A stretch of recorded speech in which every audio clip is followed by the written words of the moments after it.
Kat Rourke from the Cape Cod Institute, and I'm here with Linda Curran, who is teaching this week a course called Trauma Competency, Neuroscience, Diagnosis, and Best Practices. Thank you for being with us today, Linda. You're welcome, Kat. I just wanted to start with a little bit of background. How did you first hear about the Cape Cod Institute? Well, I met Gil Levin at a social function, and we were playing a game, two lies and two truths and a lie, and I think he liked me because I was lying, right? So I was the one that was lying. But I met him there, and we met on a handshake, and he asked me if I would come up. That was last year, and I came, and I loved it. And I don't know, somebody invited me back. I don't know why.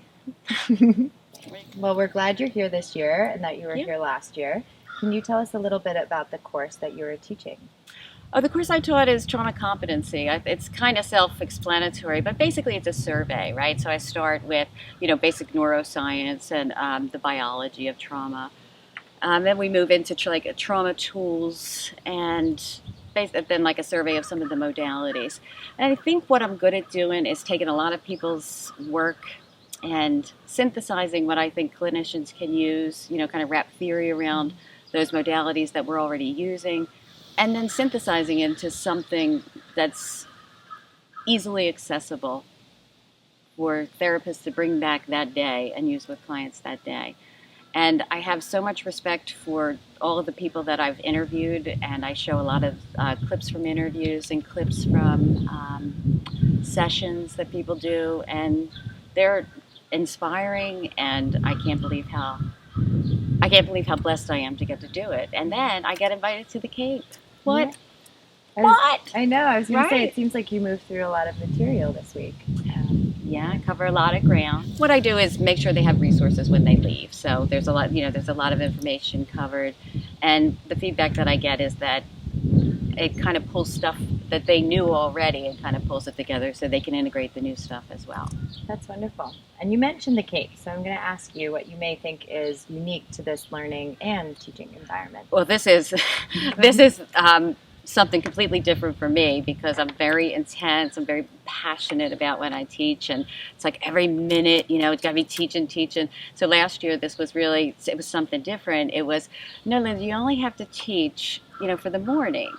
And don't overwhelm them. Then give them some, give them something that's manageable, like you're always talking about. Like, here, take this and integrate it.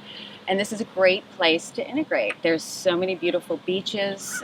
People last year all told me what their favorite thing was to do, and so they did that again this year.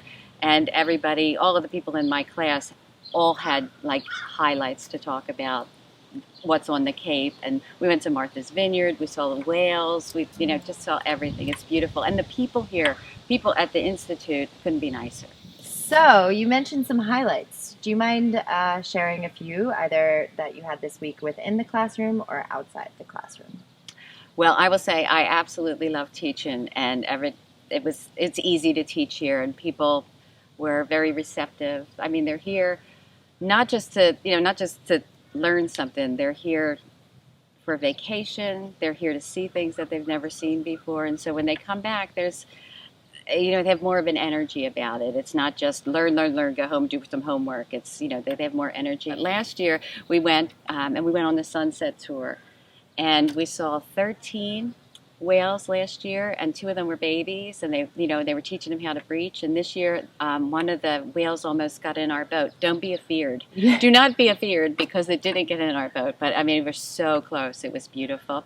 So I was wondering what right now within your field or in your own work you're most excited about. Trauma really has come into its own, meaning that people are starting to recognize that this is an embodied experience, that trauma is primarily physiological, regardless that we're calling it psychological trauma. Mm-hmm. And so instead of just talking about why people don't get better in talk therapy, there are better ways to do this.